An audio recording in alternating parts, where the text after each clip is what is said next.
It go up. But here's your sugar-sweetened beverages, and here's your systolic blood pressure going up. And here's a study done by Dan Feig at the University of Texas, San Antonio, where he took obese adolescents with hypertension, and he gave them the drug allopurinol. And allopurinol is the drug that you treat gout with to lower the uric acid. And look what happened to the blood pressure. Systolic, diastolic, went down, showing that, in fact, uric acid is an important part of hypertension. We have a hypertension epidemic in this country. Here it is. It's the sugar. Okay, so far we have high blood pressure. Let's keep going. The fructose will get metabolized down to pyruvate. The pyruvate will enter the mitochondria just like before, throwing off a lot of citrate. Now here's a little trick that fructose does that glucose doesn't. Because these two can reform this stuff over here called fructose 1,6-bisphosphate, which can then reform with glyceraldehyde to form this guy over here called xylulose 5-phosphate. And I'll get to xylulose 5-phosphate in a moment. But I want to point out this asterisk. That's there to remind me to tell you something. That's there to remind me to tell you that this is why the sports drink companies put high fructose corn syrup in the sports drinks. Because if you are glycogen depleted, in other words, if you just ran a marathon and you have no glycogen left in your liver because you burned it all, and you take in a sports drink with high fructose corn syrup, you can replete your glycogen faster than with glucose alone. That's true. So for elite athletes, a high fructose corn syrup containing sports drink actually makes sense. And so, indeed, sports drinks have high fructose corn syrup. The question is, who's drinking the sports drinks? Any elite athletes you know? Who's drinking the sports drinks? The kids, right? Why are they drinking it? Because it's cool, right? Because it's cool and it tastes good. Okay, so before we go on, I just want to now digress for a moment. Okay? 1967, University of Florida patents Gatorade. Everybody remember Gatorade? Okay. 1970, the Florida Gators win the NCAA championship in football. Gatorade makes a big splash. Okay? Big deal. Anybody ever taste the original Gatorade? Yeah? What did it taste like? Tasted horrible. Okay? It tasted like something that you might find, coming out of you instead of going into you. Okay? It tasted awful. Okay? 1992, Pepsi buys Gatorade. And they say, how are we going to market this swill? So what did they do? They added the high fructose corn syrup. Okay? So now who drinks it? Right, fat kids. Right? Not even skinny kids. Fat kids drink it. Okay? So there's a problem here. Okay? And we're going to show you how that works. Okay, so xylulose 5-phosphate, just to show you. So here's, if you take a rat and you glycogen deplete them by making them run on an exercise wheel, okay? And then you refeed them with starch or with sucrose, the xylulose 5-phosphate goes way up with the sucrose. Okay? So you get more xylulose 5-phosphate through this pathway here, going over here. So why do we care about xylulose 5-phosphate? Well, here's why. Because it stimulates this guy over here called PP2A, which then activates this transcription factor here, carbohydrate response element binding protein, which then activates what 3 enzymes? New fat making, right? De novo lipogenesis. So here's the citrate, right? We got lots of that. And here we've got acyl-CoA, which is the way into fat, okay? Which then gets packaged, with to the VLDL, and now you've got the dyslipidemia of obesity, of fructose consumption, which has been known for many years. So here's normal medical students, if you can call them normal, okay? Taking in a glucose load, notice almost none of it ends up as fat. Taking in a fructose load, same number of calories, 30% of it ends up as fat. So when you consume fructose, you're not consuming a carbohydrate, you're consuming fat. So everybody talks about a high-fat diet. Well, a high-sugar diet is a high-fat diet. That's the point. That's exactly the point. Okay? This is a study where they gave acute administration of fructose, and you can see the triglycerides going up compared to the control. Okay, serum triglyceride right there. Here's normal medical students again, 6 days of high fructose feeding. Triglycerides doubled. De novo lipogenesis went up 5 times higher. And here's free fatty acids, which then cause insulin resistance, doubled. Okay, 6 days. So here's the dyslipidemia of fructose consumption. We're not done. Some of the fat won't make it out of the liver, just like with ethanol, and now you've got a lipid droplet, so now you've got this non-alcoholic steatohepatitis.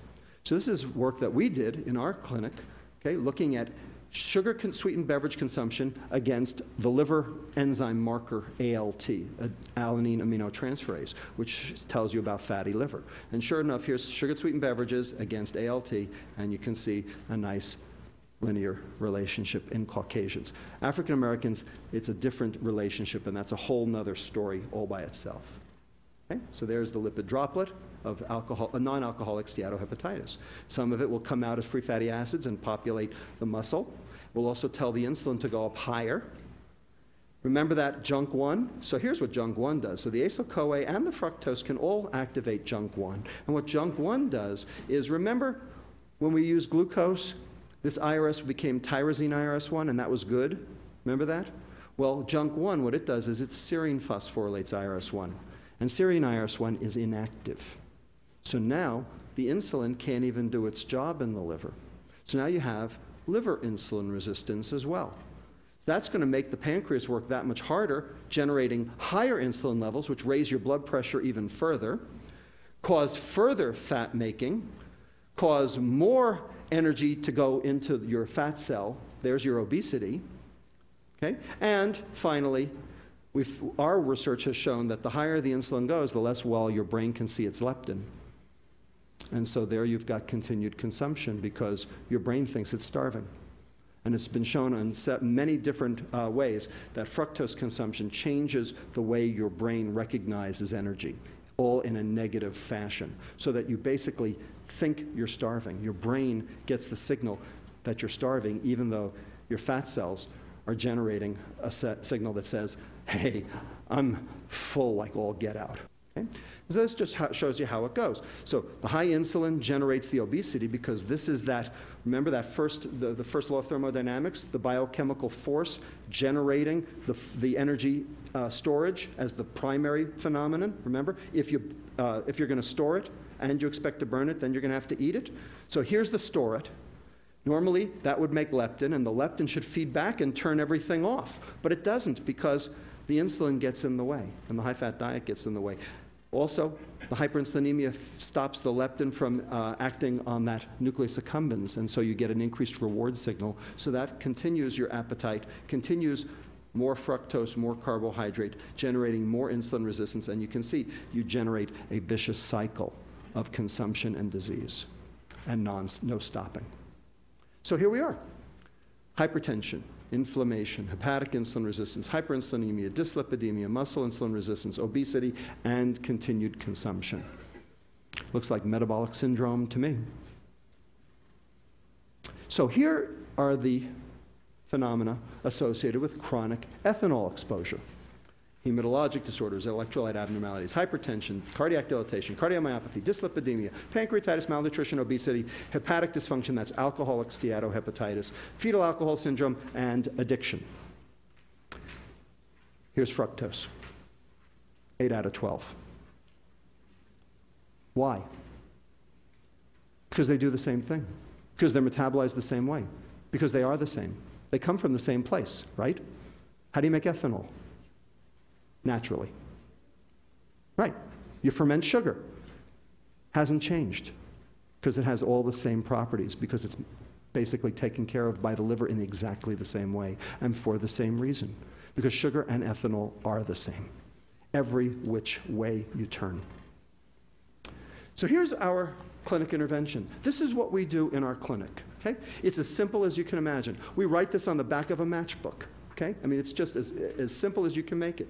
We have 4 things we teach the kids to do, and the parents. Get rid of every sugared liquid in the house, bar none. Only water and milk. Okay? There is no such thing as a good sugar beverage, period. Eat your carbohydrate with fiber. Why? Because fiber is good. Fiber is supposed to be an essential nutrient. And we can talk later, if you want, after the cameras turn off, as to why fiber is not an essential nutrient. Because the government doesn't want it to be. Okay? Because then they couldn't sell food abroad. Wait 20 minutes for second portions, okay, to get that satiety signal.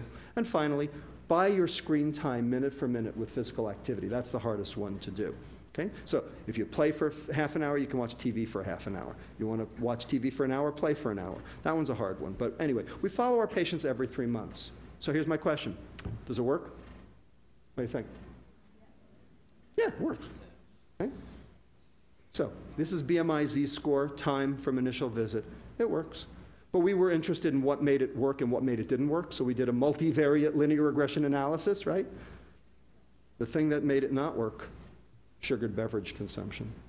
The more sugar beverages the patients drank at baseline, the less well the lifestyle intervention worked, for all the reasons I just showed you. Okay? So, why is exercise important in obesity? Because it burns calories? Come on. 20 minutes of jogging is one chocolate chip cookie. You can't do it. Are you joking me? So why is exercise important? I'll tell you why. Here's why. Number one, it improves that skeletal muscle insulin sensitivity because your insulin actually works better at your muscle, okay, which then brings your insulin levels down, which is good for you. Number two, it's your endogenous stress reducer. It's the single thing that actually stress reduces. And if you stress reduce, what do you think your appetite does? Goes down. Because stress and obesity go hand in hand, right? For all sorts of reasons which are beyond the scope of this lecture today, but we can talk about in the question period if you want. And then finally, remember that de novo lipogenesis? Remember those 3 nasty enzymes? Okay? What if you burned the stuff off before you made the fat? That's what exercise does, because it makes that TCA cycle run faster, so you don't get the citrate leaving the mitochondria, so it doesn't get turned into fat, so it doesn't precipitate and cause all the problems you just saw. That's what they mean by a higher metabolism, yes. Okay? But it has nothing to do with burning of calories. That is the stupidest reason that I've ever heard of for exercise. You gotta be joking me. Okay? You can't do it. I mean, one Big Mac, you know, and you've got to, you know, mountain bike for 10 hours. Are you joking? Okay, so why is fiber important in obesity?